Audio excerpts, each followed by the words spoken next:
Well, more generally, we are extremely happy because we crowned 16 consecutive quarters of profitable growth, in which we returned to investors 26 billion.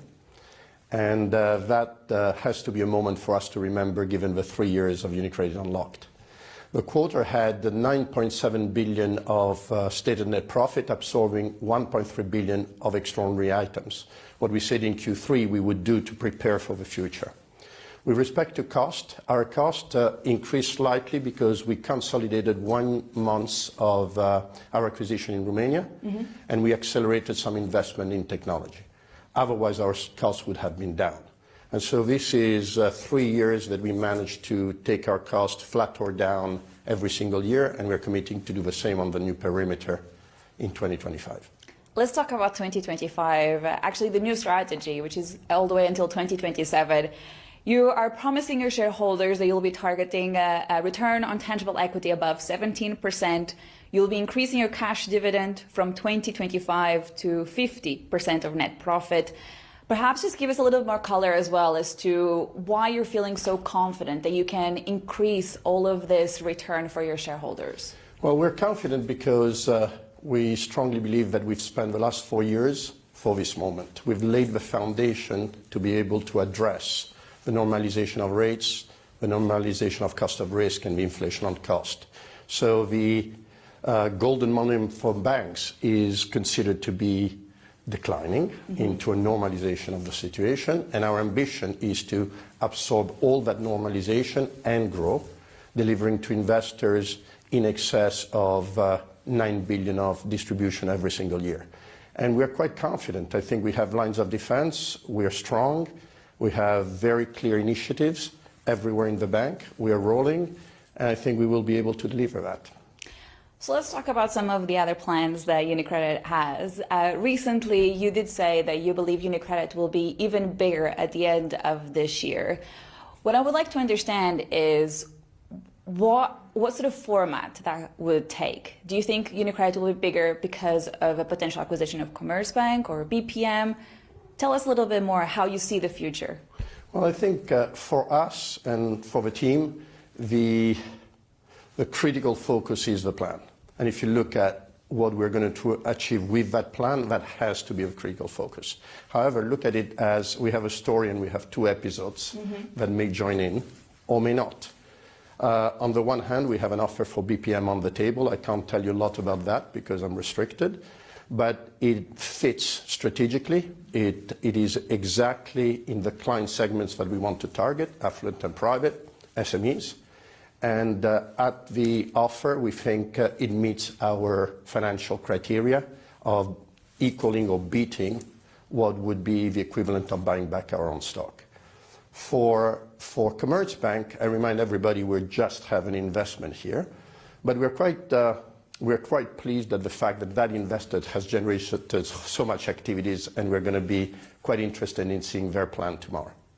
Let's talk about BPM. There's a lot of speculation in the market as to whether you actually will have to increase your offer for a BPM. I know you can't give us too many details for legal reasons, but do you rule out potentially increasing your offer? Look, I think we have been quite clear and transparent from day one. We made an offer at what we believe is a 15% premium to the undisturbed price. Why did we do that? Because the Anima transaction is not done yet, so we need to see if it's going to be done and at which condition and how much of it.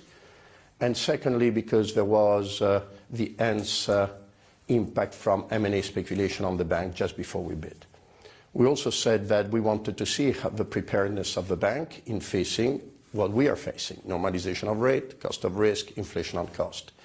And depending on that, we'll have the opportunity to see how all of that maps out, at least up to Q1. We will determine whether what we offered was final or not. So you're not ruling out potentially increasing the offer? I didn't rule it out since the first day, but in order for us to review, there needs to be a significant shift that makes whatever increase match our metrics of profitability for our shareholders, or we will not do it. There's also quite a lot of question marks at this stage as to why you increased your stake in Generali. Could you give us a little bit of more color, really, why you decided to do so? Well, firstly, this is just a financial investment, and with all the things that are going on, I think for us it's just a fraction of our brain, but I would say it's something we did over months. It's a good company. It's a good Italian company. We have a number of things that we do for them. They are our partner in Central and Eastern Europe in a number of markets, and we felt it was the right thing to do. So that's where we are at the moment. And to be clear, we have no ambition to buy Generali or any of those speculations that tends to go around in Italy.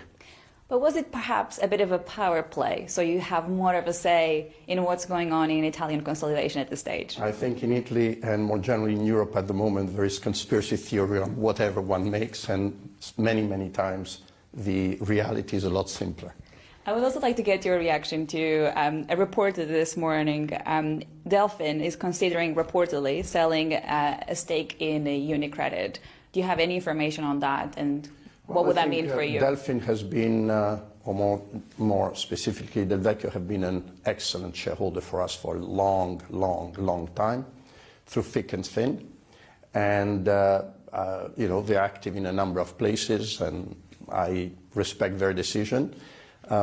My job is to make it the wrong decision ex post facto, if they indeed are considering to sell, because so far they haven't. Let's also look at how things are evolving in terms of Commerzbank. You've repeatedly said this is an investment, that you're actually prepared to walk away as well, sell that investment. Tell us, what would you like to see from the German election, so then you can better decide what you want to do next? Well, I think we made that investment on certain premises. Those premises unfortunately changed. We have elections. The elections were accelerated, which is a good thing in general, not only because of us. And we're waiting to see the completion of those elections, the formation of a new government, to have an opportunity to sit down and review facts and review. And in my opinion, I'm quite optimistic of being able to convince everybody not only of the premises of how we got to this investment, but also that a combination between the two banks has massive value to be created, not only for the two banks and the stakeholders, but also for Germany and for Europe. So I'm waiting to see when that opportunity will be. It will take time. And that time, I think, will also give us an opportunity to see what the new plan of Commerzbank is. More importantly, how is it going to be executed? Because if you do your math, it is unlikely that we would move before 3 or 4 quarters, if that. And that means that differently from what we have at BPM at the moment, there will be plenty of time to monitor actual delivery of a plan. And, you know, Commerzbank needs to be structurally reshaped. Everybody tends to agree with that. They missed their last 2 plans. So execution is front and center of what we want to see. So you'll be paying a lot of attention to what they say in 2 days' time? Well, I would say more than a lot of attention on what they say, is because we expect, like in all of these situations, the plan to be optimistic. The question is, does it address their structural deficiencies? And secondly, more importantly, are they capable to execute quarter after quarter after quarter? That is what we will be more focused on. I would also like to understand, given the polls in Germany suggesting that the CDU party is likely to become leading the next government at least, have you had any sort of conversations with the CDU leadership?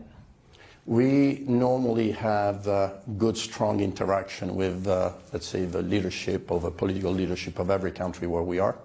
We're in 13, so we do that. But with respect to the current election, we have not interacted, and I think it's the right thing to do until there is a clear government leading the country. And finally, I just would like to understand, how do you see the rationale, sometimes the comments in Germany? If there's a school of thought suggesting that if Italy was actually to ratify the ESM treaty, they could help your case getting Commerzbank. Basically, my question to you is, do you think the problem is that Germany believes if something goes wrong with UniCredit, it will be German taxpayer that might have to pay for that? Look, I would say one thing, and I've lived away from Italy and actually from the European Union for probably the large part of my life. and I've observed from London or from New York what was happening here. There is always an excuse why we don't come together. Always. What I would like, however, is to have the facts. The facts are, if we were to do a transaction like this one, there would be a German legal entity overseen by the German regulator, with the German Deposit Guarantee Fund, with decision taken in Germany, and it is an in-market deal in Germany. So from the standpoint of where decisions are taken, risks that are taken, who is accountable for those risks, and how those risks are being ring-fenced in Germany, you can say fortunately or unfortunately, because we don't have banking union, is Germany for Germany. Nothing changes.